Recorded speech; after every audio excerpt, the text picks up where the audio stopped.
MSA ফ্যামিলিতে welcome সবাইকে।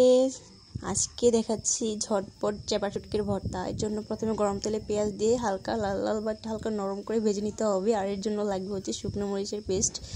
এখানে শুকনো মরিচটাকে আধা ঘন্টা আগে ভিজিয়ে রেখেছিলাম, ভিজিয়ে রেখে এবার এটাকে পেস্ট করে নিয়েছি।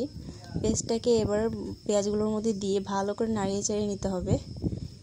আর চাপা শুটকি দেখতে কালো হয়, আর এর মধ্যে লবণ একটু পর্যাপ্ত পরিমাণে বেশিই থাকে, এই জন্য এক্সট্রা করে লবণ দিতে হয় না। আর কালো দেখে টেনশন করার কিছু নেই, এটা কুমিল্লার জনপ্রিয় একটি ভর্তা, এটা আমাদের বাসায় বানানো। তো এগুলো দিয়ে ভালো করে নাড়িয়ে চাড়িয়ে এবার এর মধ্যে দিয়ে দিতে হবে পরিমাণ মতো একটু হলুদ আর হচ্ছে রসুনের পেস্ট। হলুদ আর রসুনের পেস্টটা দেওয়ার পর ভালো করে নাড়িয়ে চাড়িয়ে মিশিয়ে নিতে হবে। যখন দেখবেন যে শুকিয়ে তেলটা এভাবে উপরে ভেসে উঠেছে, তখনই আমাদের ভর্তা এটা পারফেক্টলি হয়ে যাবে। বাসায় একবার ট্রাই করে দেখেন, অনেক ভালো লাগবে।